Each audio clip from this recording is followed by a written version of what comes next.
बागलकोट कर्नाटका के इंस्टीट्यूट की microbiology department की स्टूडेंट सुनीता देवरेड्डी अपने टर्म एग्जाम की एक रात पहले अपने हॉस्टल से कैंपस की लाइब्रेरी में बुक्स रेफर करने जाती है। लौटते वक्त सड़क पर उसका एक पब्लिक ऑटो में अपहरण किया जाता है। उसकी चीखें सुनकर कैंपस के 2 सिक्योरिटी गार्ड्स ऑटो के पीछे भागते हैं। उन्हें सुनीता का स्टोल और उसका पर्स भी मिलता है। पर्स में कॉलेज का आई कार्ड होता है, जिसकी मदद से पुलिस सुनीता और उस ऑटो रिक्शा को ढूंढना शुरू करती है। पुलिस सुनीता की हॉस्टल रूममेट आयशा और लाइब्रेरियन प्रमिला से बात करती है। तब अचानक से सुनीता हॉस्टल लौट आती है। वो काफी बुरी हालत में होती है, पर पुलिस को कुछ नहीं बताती। दूसरी सुबह सुनीता के माता पिता बेलगाम से आते हैं और सुनीता का मेडिकल एग्जामिनेशन होता है। लड़की के साथ असॉल्ट हुआ है। एक ड्राइवर और उसके 2 साथीदारों ने उसका बारी बारी किया था। के बाद उन्होंने उसको जान से मार डालने का प्लान बनाया था, पर सुनीता ने अपनी जान की भीख मांगी थी। मैं किसी को नहीं बताऊं कि मैं वादा करती हूँ। अगर किसी को भी कुछ बोली ना तो टुकड़े टुकड़े कर दूंगा। सुनीता के होंठ अब भी सिले हैं और वो पुलिस को सिर्फ इतना बताती है कि वो 3 लोग थे जिन्होंने उसके साथ ये अमानवीय जुर्म किया था। वो पुलिस के स्केच आर्टिस्ट को भी गुनहगारों के बारे में सही तरीके से नहीं बताती, लेकिन फिर भी पुलिस अपनी ओर से तहकीकात शुरू करती है और ऑटो रिक्शा यूनियन की मदद से शहर के सारे ऑटो रिक्शा की तस्वीरें ली जाती हैं और उनके ड्राइवर से पूछताछ की जाती है। जब सुनीता को इन सभी ऑटो रिक्शा की तस्वीरें दिखाई जाती हैं, तो वो दोबारा से सहयोग नहीं देती, ये कहते हुए सब एक जैसे लग रहे। इसी बीच सुनीता अपने माता पिता के साथ घर लौटने वाली है जब पुलिस उन्हें मना लेती है कि वो ऐसा ना करें। अब पुलिस अपना खबरी नेटवर्क एक्टिवेट करती है और शहर के तमाम हिस्ट्री शीटर से पूछताछ करती है। उनमें से एक संजय गौड़ा है, जो बार बार बुलाए जाने पर भी पुलिस स्टेशन पर पूछताछ के लिए नहीं आ रहा है। ये संजय गौड़ा दरअसल 3 कार्यों में से एक है, पर पुलिस को इस बात की भनक तक नहीं। वो हिस्ट्री शीटर है ना, संजय गौड़ा, उसके 2 दोस्त हैं, एक जीतू धारवाड़कर और दूसरा ललित पटके। वो संजय ने जीतू से कुछ बात की थी, बोला था कि उसने कुछ बड़ा कांड किया। इस जीतू धारवाड़कर और ललित पटकी दोनों को उठाओ। अब आगे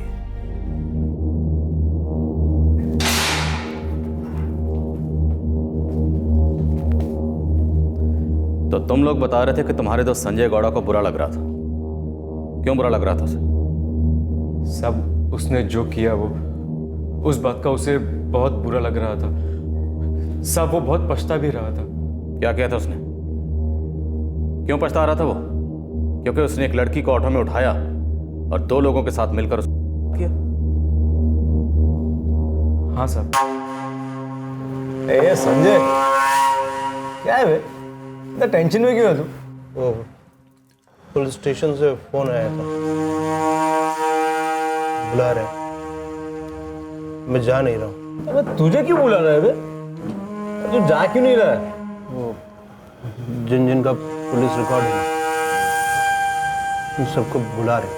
हाँ पता है यार, वो इंस्टीट्यूट वाला कांड हुआ है ना यार, बहुत गलत हुआ है यार। वो बेचारी लड़की यार अपना मुंह भी नहीं खोल रही है यार। ए संजय, तुझे इसके बारे में कुछ पता है यार? इसलिए नहीं तू जा रहा पुलिस स्टेशन? ए बोलना यार संजय, तुझे मालूम है क्या ये सारा रेप किया किसने यार? अब मतलब अपने पहचान में से कोई है क्या? उस रेप केस में 3 लोग थे और उन 3 में से एक मैं था साला। 2 दिन पहले संजय गौड़ा ने तुम लोगों को बताया कि वो सुनीता के में शामिल था, लेकिन तुम लोग सुनकर चुपचाप बैठे हो। साहब वो हमें पता नहीं था कि वो सच बोल रहा है कि झूठ बोल रहा है। साहब वो इतना पिया हुआ था, हमें लगा ऐसे कुछ बड़बड़ा रहा है। इतना बड़ा कांड करके कोई बड़बड़ाता है क्या? अगर वो पिए हुए था, तुम लोगों ने जानने की कोशिश की कि वो सच बोल रहा है झूठ बोल रहा है? अभी बोलो ना साहब, मारना मत। जो जानते हो सब सच बोलो, वरना तोड़ के रख दूंगा। उस दिन उसके साथ 2 लोग और कौन थे? संजय, तेरे अलावा उस रेप केस में और 2 जन कौन थे? विकास देवमनी और गोविंद हेगड़े। साहब हम सच कह रहे हैं, हमें नहीं मालूम था कि संजय सच बोल रहा है या हमें गोली दे रहा है। साहब अबे तुम लोग मिले कहाँ पे? बार उस रात इतना मजबूत पिया ना, मतलब होश ही नहीं था।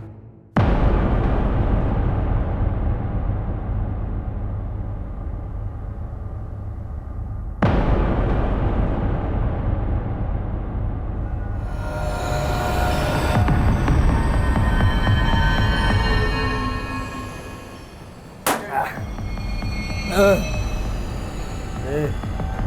आखिरी है सालो, वैसे भी कट के चल रहे हैं सालो। इतना चढ़ गई थी ना कि पूरे शरीर में एकदम आग सी लग गई थी, जो ये शराब से मिटने वाली नहीं थी।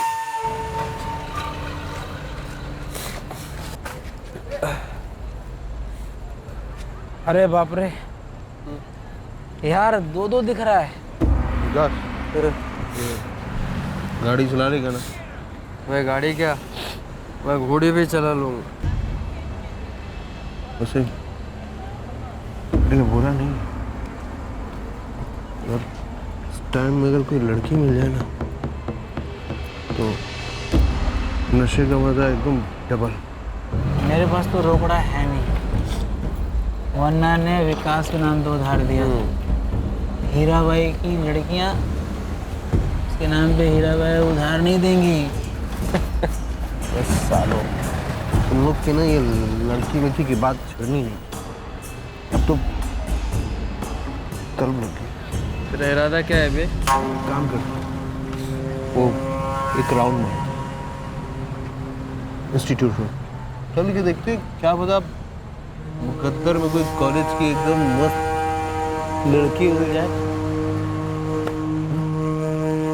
चल।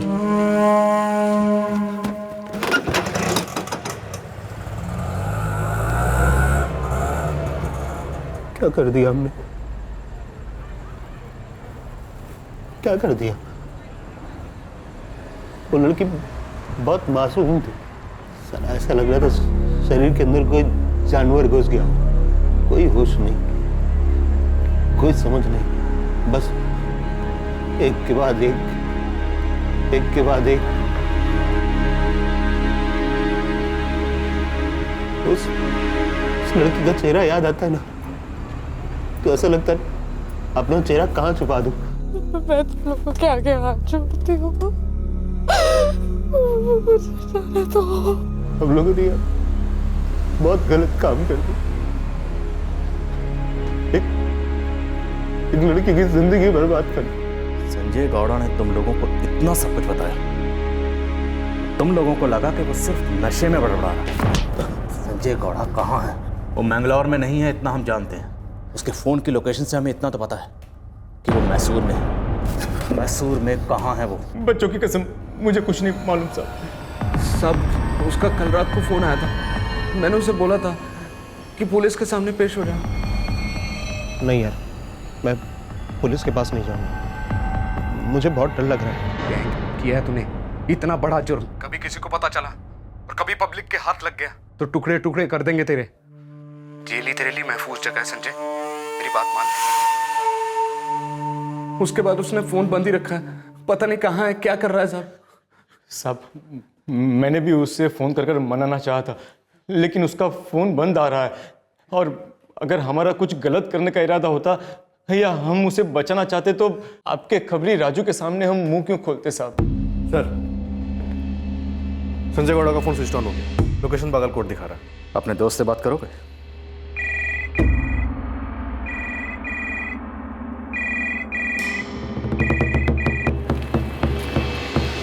हाँ बोल। क्या सोचा तूने? किस बारे में? पुलिस के सामने पेश होने के बारे में। तुझे क्या पुलिस ने उठा लिया है क्या? हाँ, इस वक्त हम साहब के सामने हैं। और देख यार संजय, साहब ने कहा है कि अगर तू यहाँ पर आकर अपना जुर्म कबूल कर लेगा ना तो बहुत कम सजा होगी। देख यार संजय, अगर तू भागने की कोशिश करेगा ना तो तेरे साथ हम भी फंस जाएंगे। अरे हमने तो कुछ किया भी नहीं है यार। संजय गौड़ा, पीआई श्रीपद अयंगर बोल रहा हूँ। हेलो कार्तिक, इस संजय गौड़ा को जल्दी ट्रैक करो। विकास देवबनी और गोविंद हेगड़े को भी उठा लो। सर, विकास देवमणि यहाँ आया था, हमने उससे पूछताछ नहीं की। ऑटो रिक्शा ड्राइवर है सर। जब वो यहाँ आया था तो अपना ऑटो रिक्शा लेकर आया था। मतलब आरोपी खुद चलकर हमारे सामने आया और हमारे हाथ से निकल गया, क्योंकि हमें पता ही नहीं था वो आरोपी। धर लो दोनों को।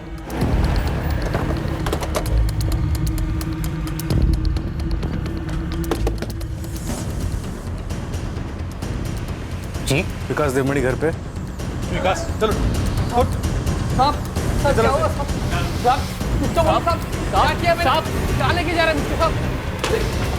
लोकेश, इसका ऑटो लेकर। साहब, साहब मेरे भाई को क्यों लेकर जा रहे हैं साहब? विकास, साहब, साहब मेरी बात सुनो ना, साहब।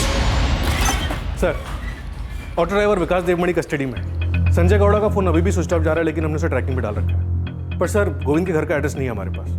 पूरी फोर्स लगा दो। खबरें से कहो कि संजय गौड़ा और गोविंद हेगड़े की पूरी कुंडली निकाले।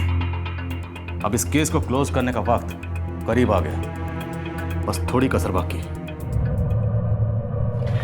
सर 4 नंबर लाइन पे आपका फोन है, कोई संजय है? कौन संजय?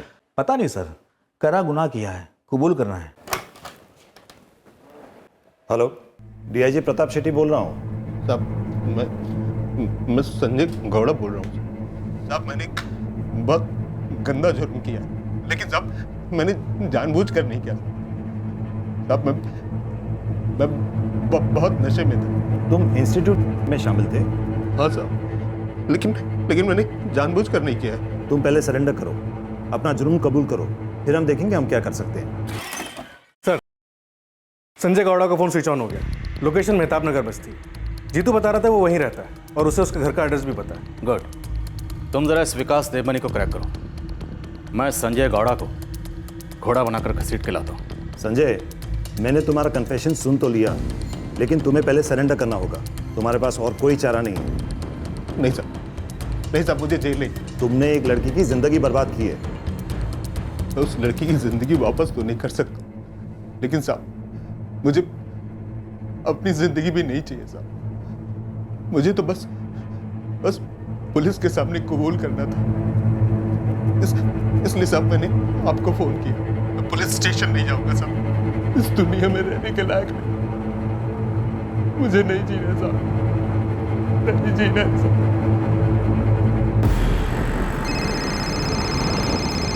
सर, मयंकर, इंस्टीट्यूट का अक्यूज संजय गौड़ा, उसने मुझे कॉल किया। जी सर, हम उसी को उठाने जा रहे हैं, मेहताब नगर बस्ती। जल्दी पहुंचो ऑफिसर, वो सुसाइड की धमकी दे रहा है, उसे ये मौका मत देना। Yes sir. लचप्पा फुल स्पीड।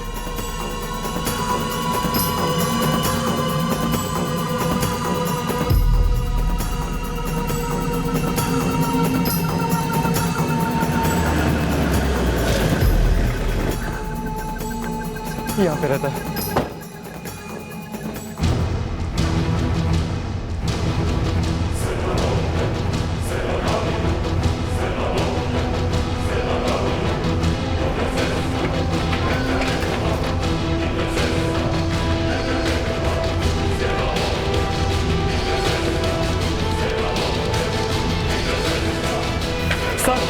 ये कर रहा है।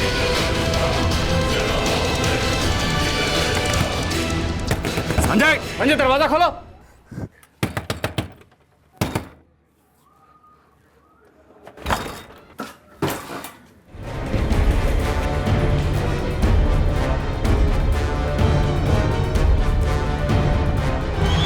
सर, अगर ये संजय होश में आता है तो इसका कन्फेशन ले लेते हैं। विकास देवमणि की क्या रिपोर्ट है? टूट नहीं रहा है सर, एक ही बात पे अड़ा हुआ है, इन सब में इन्वॉल्व नहीं है। नहीं साहब, नहीं साहब, मैंने कुछ नहीं किया साहब, मुझे फंसाया जा रहा है साहब, मैं सच कह रहा हूँ साहब, मैं घर पर ही था साहब, मेरे भाई को भी पूछ लो सब, चंदन को कसम से साहब मैंने कुछ।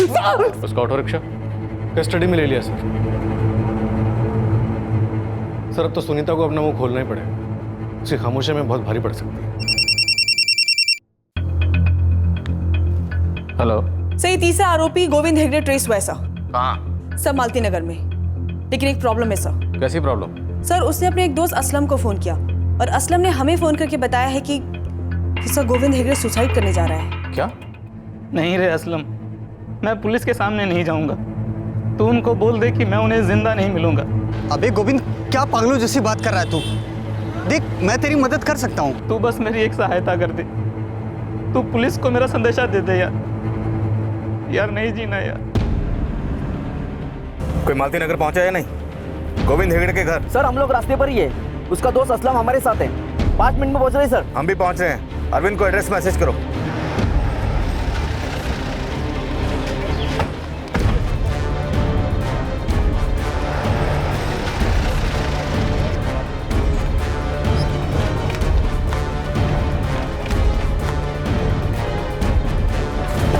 सर, हाँ, ये गोविंद का घर।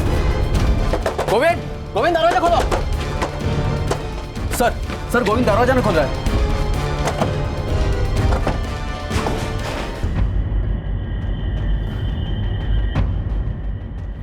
सांस अभी भी चल रही है, हॉस्पिटल लेकर चलो जल्दी।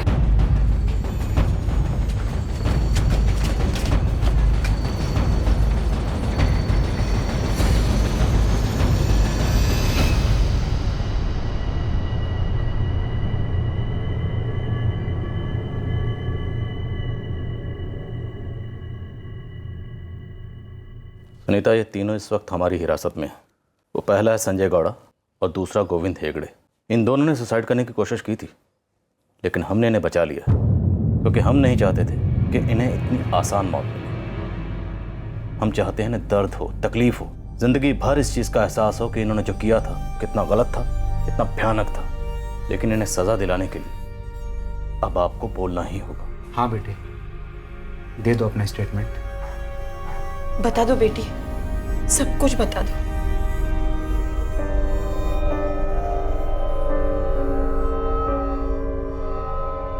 संजय और गोविंद ने अपना गुनाह कबूल कर लिया, लेकिन ये विकास देवमणि, इसका कहना है कि ये उस रात वहां नहीं था, ये अपने घर पर सो रहा था।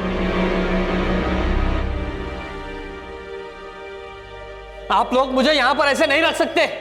अरे कुछ नहीं किया मैंने, मैं उस रात वहां पर था ही नहीं। और से देखो, क्या ये वहां था या नहीं?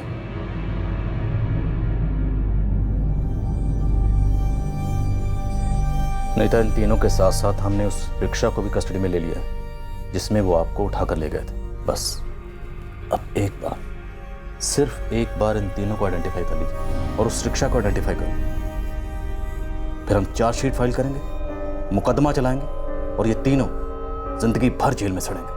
लेकिन अब भी अगर आप आगे नहीं हैं और मुंह नहीं खोला तो हमें मजबूरन इन्हें छोड़ना पड़ेगा। प्लीज अपना बयान दें, अपने लिए, कानून के लिए, समाज के लिए। प्लीज अपना स्टेटमेंट दे दो, प्लीज।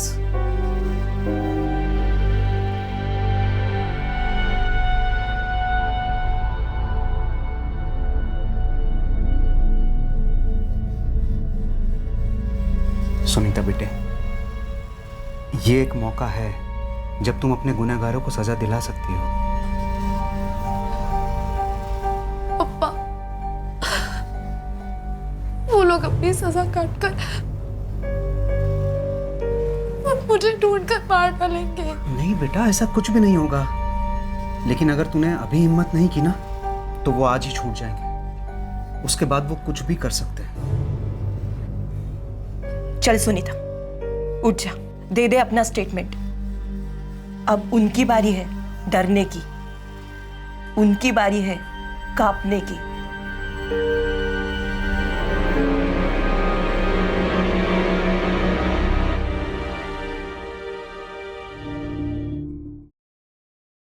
ये वही तीन हैं जिन्होंने मुझे उस रात हॉस्टल रोड पर से जबरदस्ती उठा लिया था अपने ऑटो रिक्शा में।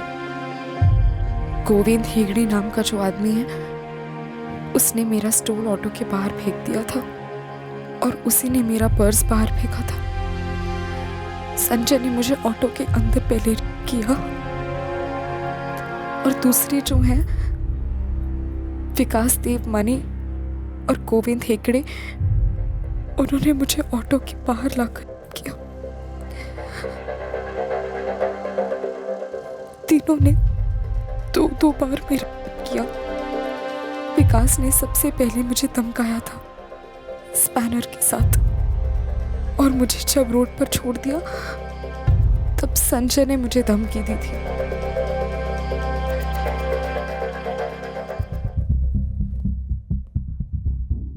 सुनीता के बयान के मुताबिक उसके साथ करने वाला वो तीसरा शख्स विकास देवमणि ही था।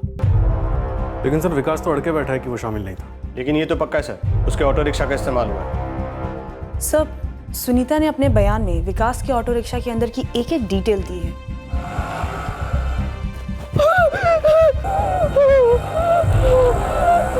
ऑटो के पीछे RS नायर इंटरप्राइजेस का स्टिकर भी देखा था। सुनीता आगे अपने बयान में लिखती है कि ऑटो रिक्शा के डैशबोर्ड पर एक गणेश जी की मूर्ति है और उस मूर्ति के सामने मैंने प्रार्थना भी की थी। सर, विकास के ऑटो में ना तो गणेश जी की मूर्ति है और ना ही कोई RS नायर एंटरप्राइजेस का स्टिकर लगा है।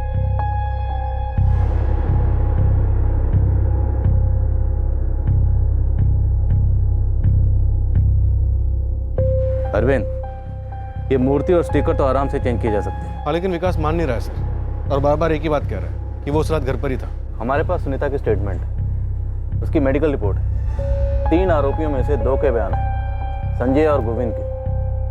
सिर्फ ये विकास देवमनी है जो अपनी इन्वॉल्वमेंट से इनकार कर रहा है। सर, अगर हम संजय और गोविंद की स्टेटमेंट्स के आधार पर विकास को अक्यूज मान भी ले और सुनीता उसका आइडेंटिफिकेशन कर भी लेती है तो भी वो कोर्ट में छूट सकता है। विकास को लेकर कोर्ट में हमारा केस थोड़ा कमजोर पड़ सकता है सर। हमें ये केस वाटर टाइट बनाना है। हम पहले इस केस में बहुत सारे चांसेस ले चुके हैं, अब कोर्ट में हमें एक भी चांस नहीं लेना है।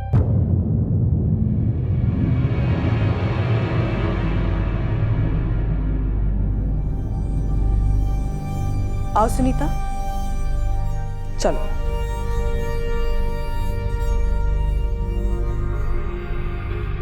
सुनीता, आपने हमें बताया कि आपने उस रिक्शा में 2 चीजें नोटिस की, एक RS नायर एंटरप्राइजेस का स्टिकर और दूसरी गणेश मूर्ति। ये दोनों चीजें उस रिक्शा में थी। देखो सुनीता, असली मुजरिम तक पहुंचने के लिए हमारे पास सही इंफॉर्मेशन का होना बहुत जरूरी है। इसलिए मैं आपसे पूछ रहा हूँ कि आप श्योर हो? क्योंकि उस वक्त आप डरी हुई थी, स्ट्रेस में थी। हो सकता है आपको कुछ याद ना रहा हो, आपने वहाँ कुछ और देखा हो, इस वक्त आपको कुछ और याद आ रहा हो। ऐसी कोई बात तो नहीं है?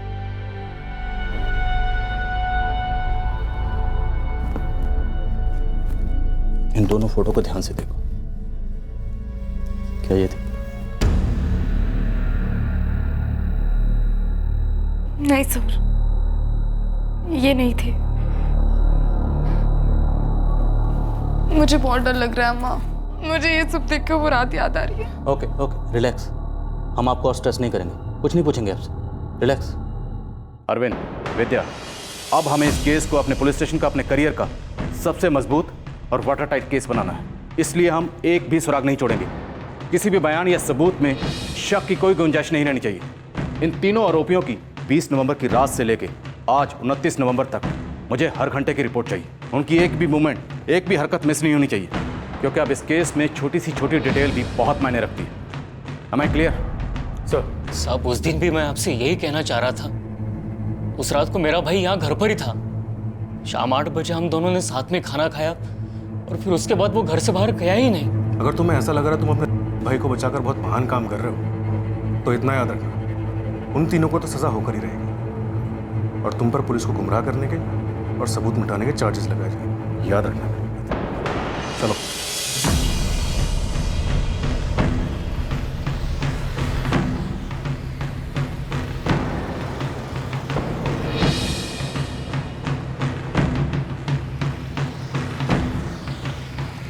सब ये चंदन देवमनी शादीशुदा है, उसे 5 साल का एक बच्चा भी है और उसकी बीवी और बच्चा उसके बीवी के मायके में। मायके का एड्रेस निकलवा राजू, चंदन की बीवी से पता कर इसके देवर की सच्चाई क्या है। वो क्या सर, जो ऑटो सर्विस के लिए आता है उस पर स्टिकर लगाते हैं अपना। सभी ऑटो पर? हाँ सर, हर बार चिपकाते नहीं है, कभी अभी ऑटो वाले ले लेते हैं, बाद में लगा देते हैं या नहीं लगाते हैं, इसमें कोई फिक्स नहीं है सर। अच्छा, बता सकते हो 20 और 29 नवंबर के बीच ये ऑटो यहाँ सर्विसिंग के लिए आया था? ऐसा देखकर बताना मुश्किल है सर, मुझे रिकॉर्ड चेक करना पड़ेगा। चेक करके बताओ बच्चे। हाँ साहब, पक्का। संजय ने मुझे बताया था कि वो लोग किसी बार में बैठे थे, उन्होंने खूब पी थी साहब, और वहां से वो इंस्टीट्यूट रोड भी गए थे। उस रात संजय गौड़ा ने तुम लोगों से जो भी कहा वो सब इसमें लिखो, एक एक शब्द, और उसके बाद साइन करो। कौन सी बार में बैठे थे उस रात? मुरली अन्ना के। चंदन अन्ना, कुछ भी हो जाए आप घुटने मत टेकना। देखो, मैं तो कुछ नहीं बोलूंगा, लेकिन वो लोग तेरी भाभी तक पहुंच गए तो? अन्ना कुछ भी करो, लेकिन मुझे यहाँ से निकालो। मेरे को जितना करना था किया विकास। ऐसा मत बोलो अन्ना, ऐसा मत बोलो। वो संजय और गोविंद डरपोक निकले, हो गई गलती, लेकिन एक गलती के लिए जिंदगी भर अंदर सड़ना पड़ेगा क्या?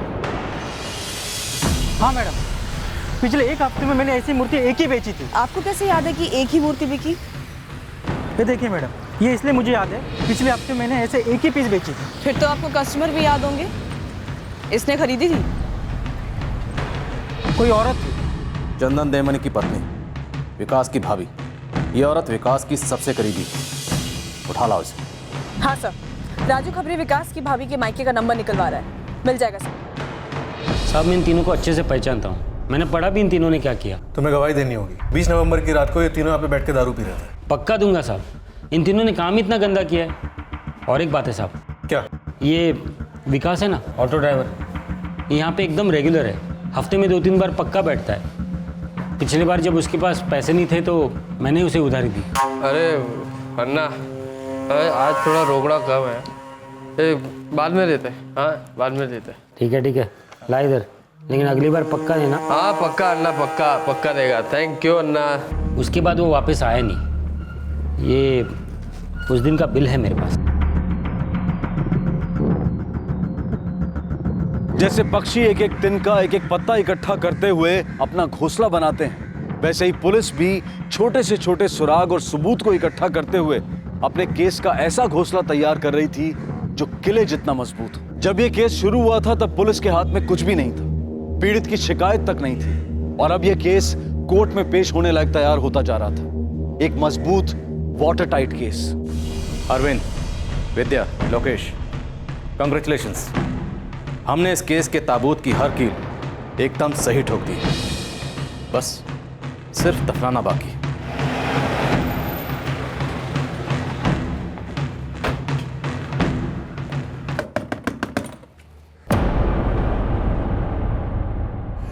डर लग रहा? डरना भी चाहिए, क्योंकि तुम्हारी जिंदगी अब खतरे में है। क्या बोल रहे हैं साहब? वही जो तुम्हारी पत्नी भागीरथी ने हमें बोला। वो मेरे पति ने मुझे भेजा था देवी माँ की मूर्ति खरीदने के लिए। क्यों भेजा था मालूम है? नहीं मालूम साहब, उसने मुझसे कहा कि मूर्ति लेके आओ। विकास के ऑटो में से गणपति जी की मूर्ति निकाली और कहा उतनी बड़ी होनी चाहिए। समझी ना कैसी मूर्ति? हाँ जी हाँ, समझ गई। कितनी बार एक ही बात बोलेंगे? ये विकास के ऑटो की गणपति जितनी बड़ी ना। लेकिन आप बता क्यों नहीं देते कि आपको देवी की मूर्ति क्यों चाहिए? तू बस लेकर आ, सवाल ना कर इतने। उस दुकानदार ने भी तुम्हारी पत्नी को पहचान लिया। हाँ मैडम, यही औरत थी, साथ में एक बच्चा भी था, 4-6 साल का लड़का। अब अगर इस सब में तुम्हारी पत्नी भी शामिल हुई तो तुम पति पत्नी दोनों जेल में सड़ोगे और तुम्हारे किए की सजा भुगतेगा तुम्हारा मासूम बच्चा। बोलो सच क्या है? तुम अकेले थे या तुम्हारी पत्नी भी इसमें शामिल थी?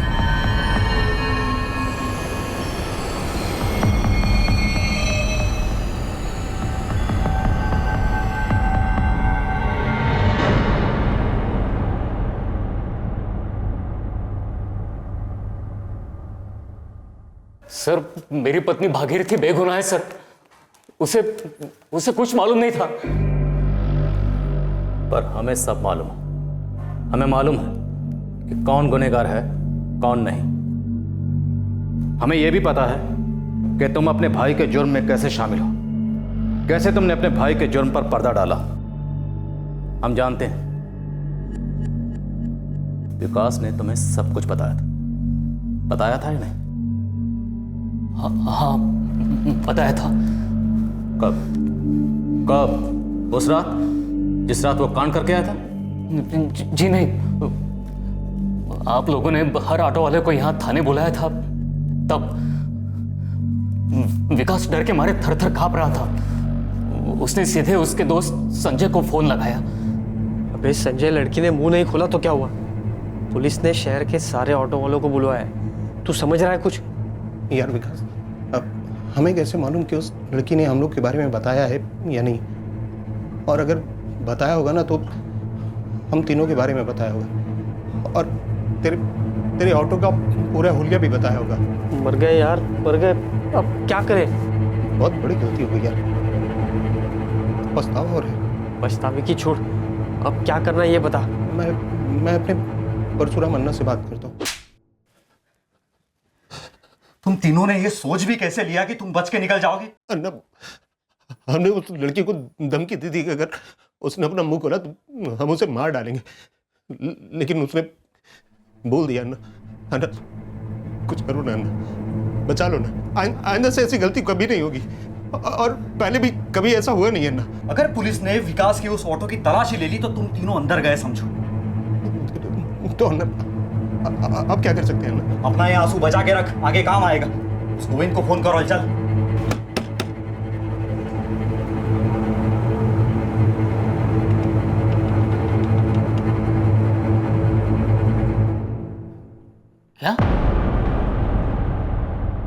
कर दिया सालों तुमने?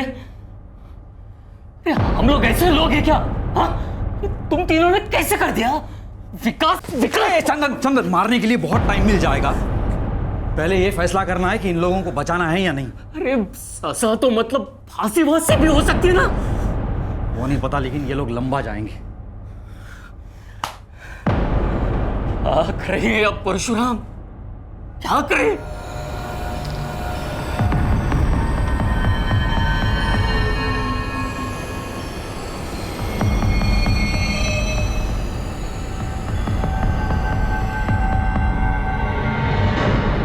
पहले तो ऑटो को अच्छे से साफ करना होगा, धो डालो अंदर बाहर से, हैं? और पहले ये एक स्टिकर और ये एक मूर्ति दोनों बदल डालो, समझे? लड़की ने दोनों जरूर देखे होंगे और पुलिस को जाके बता दिया होगा। पूरा नक्शा बदल डालो, लगना ही नहीं चाहिए वो गाड़ी। सर्विसिंग वगैरह सब करना, पैसे लगेंगे और ये स्टिकर और मूर्ति के भी। मैं एक प्रिंटर को जानता हूँ, उसका ऑटो स्पेयर पार्ट का दुकान है और उनके पास गराज स्टिकर बनाने का काम भी आता है। तो स्टिकर लिया उससे, और इसके लिए जितना भी पैसा लगेगा लगा दो। मेरे पास तो कुछ भी नहीं है। मैं अपनी बहन से थोड़े कुछ पैसे उधार ले सकता हूँ।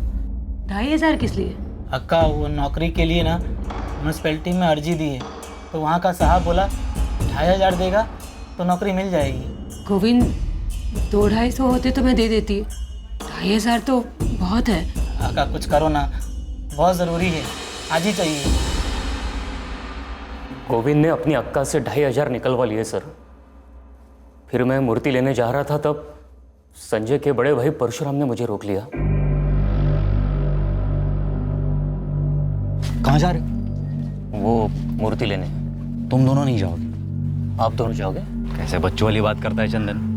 हम में से कोई भी नहीं जाएगा, एक भी सुराग मिलना नहीं चाहिए पुलिस को।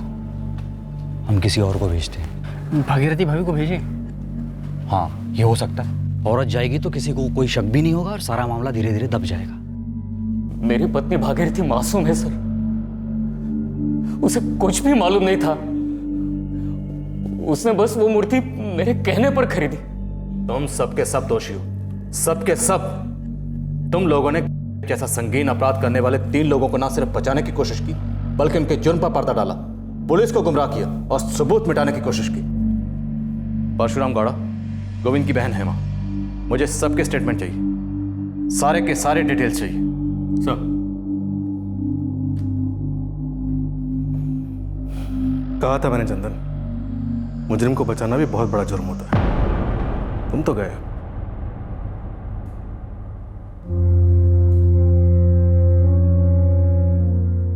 ऐसे संगीन जुर्म के शारीरिक घाव भले भर जाएं, पर मानसिक घाव लंबे अरसे तक तकलीफ देते हैं। ये बहुत ही दुर्भाग्य की बात है कि हमारे देश में औरतों के यौन उत्पीड़न के मामले दिन ब दिन बढ़ते जा रहे हैं, और दूसरी ओर समाज में औरतों के प्रति इज्जत घटती जा रही है। औरतों की गरिमा को छेड़ने वालों को, उन पर ऐसे भयंकर जुर्म करने वालों को कड़ी से कड़ी सजा देने की जरूरत है। वक्त आ गया है जब कोर्ट न सिर्फ मुजरिम के हक का ध्यान रखे, बल्कि पीड़ित के हक का भी ध्यान रखे।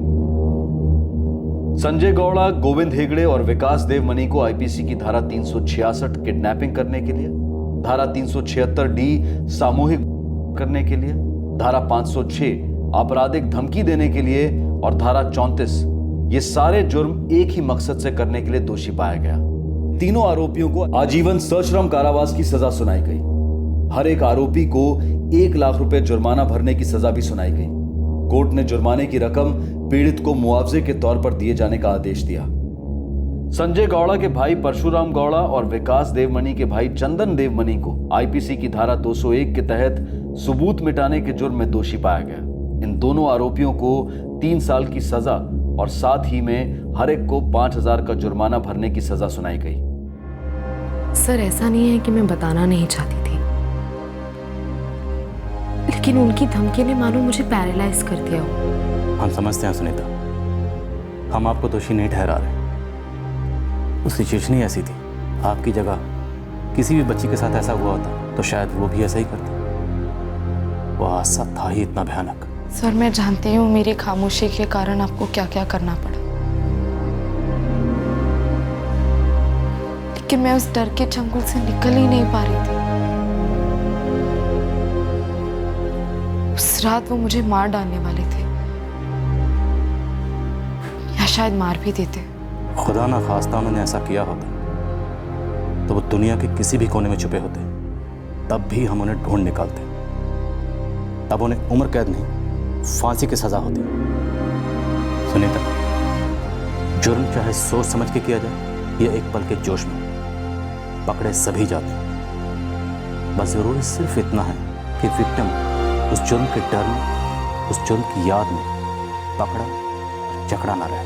खैर, जो हुआ उसे एक बुरा सपना समझ के भूल जाओ। अब आने वाले वक्त के बारे में सोचो।